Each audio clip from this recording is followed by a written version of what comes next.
Well, John Bolton was Donald Trump's national security advisor, but has since said he's not fit for the presidency. Speaking to me earlier, he said the president's handling of the pandemic had been badly flawed. Well, I think it's been irresponsible, but I think his handling of the pandemic from a national policy point of view has also been irresponsible, badly flawed from the beginning when he didn't heed the warnings that were being given to him by the health authorities in our government, by the National Security Council staff, because he didn't want to hear bad news about China and his trade deal, and he didn't want to hear bad news about the U.S. economy, which he saw as his ticket to re-election. So I think the question of his performance in dealing with the pandemic has always been a legitimate campaign issue, and now this is certainly going to get in the way of his message that we've turned a corner on the pandemic itself. One cannot discount, however, the perfectly natural feeling of sympathy that voters will have for him as well. So I think the politics are very unclear, and I don't anticipate that Vice President Biden will do anything in the near term to talk about it. He's expressed his best wishes for the President and the First Lady. I'm not sure we're going to hear much more of him for several days. The President, do you think he viewed himself as somewhat untouchable when it came to this virus? Well, I think the President looks at the world through the prism of winners and losers. He's a winner. Pretty much everybody outside his family is a potential loser, and he said he thought it made him look weak to wear a mask. I think that's a mistake. Sadly, it may have proven to have affected him directly, but it's just not following good medical advice not to practice social distancing, not to wear a mask when it's appropriate. And I think it is a lesson others can draw. And we know that it wasn't until very recently that masks were being worn at the White House. I'm interested how you think this might shape the election. As you say, a lot in flux at the moment. Do you think it ensures that coronavirus is an even more central issue, something that Joe Biden has always attempted to make it? Well, I think there's no way to escape the reality that when the President himself and the First Lady can test positive for the disease, that you can hardly have confidence that the country is past the worst point of it. And I think we've seen this in the case of other countries as well. They weren't in the throes of an election campaign.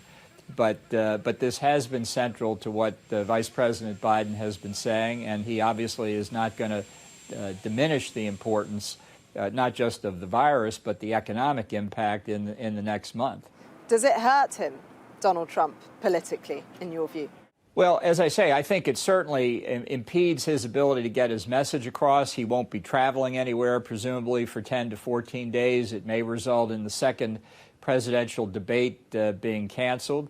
But there's always a sympathy factor as well. And so how that plays out, I don't know. The country is polarized. Polls have shown that most people, an overwhelming number of voters, have picked their candidate and are solidly attached to the candidate. So the natural human sympathy, and I do think we'll see an outpouring of that for the first family, doesn't necessarily translate into a political impact. I think we're in uncharted territory. I mean, that's the most honest assessment.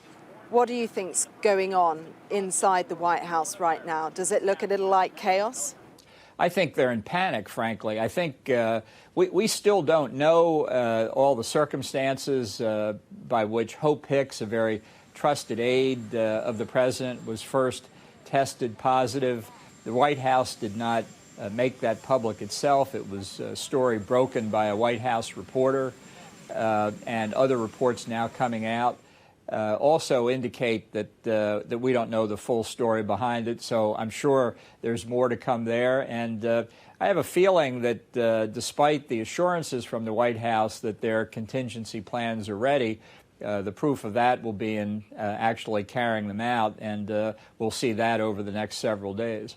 Do you think the fact that this story was broken by a reporter and wasn't released by the White House indicates that there might have been some attempt to slow the release of the news?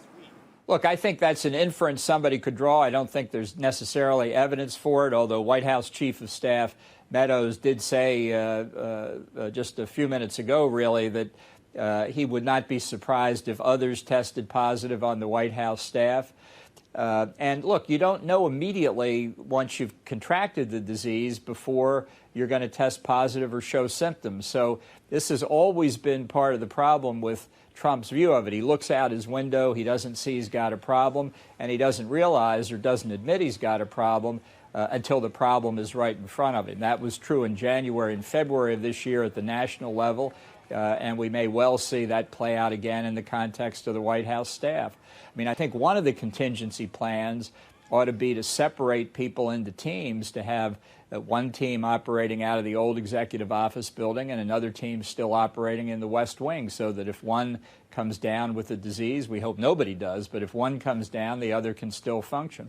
Are you surprised at how close the team has been operating? We've seen on a number of occasions Donald Trump with extensive numbers of people, not just within the White House, but of course at those massive rallies too. Yeah, I think the behavior has been very imprudent, and it's hard to tell everybody else in the country to take drastic steps to change their behavior in order to blunt the impact of the disease, and then to see the president not do the same thing. I think it's sent mixed messages. I think it's helped, sadly, to politicize debate over the proper handling of the virus. And it's not just been in this country that we've seen that, but it's certainly concerning when the president himself is directly contributing to it.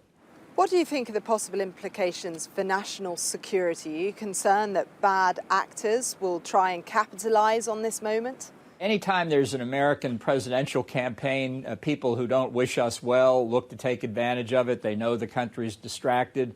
We know that we're under assault from Russian, Chinese, and Iranian cyber warfare efforts to disrupt the elections, to sow distrust about American institutions and the general public. I think there's every reason to believe that those activities will now not just continue, but will increase.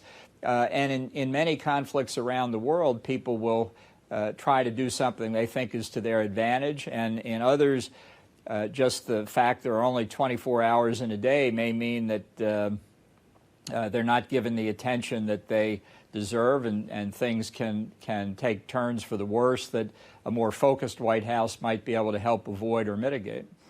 You know the president well. You followed his coronavirus response. Do you think he is culpable in the extent of deaths that we have seen in America? Now more than 200,000 dead from this virus?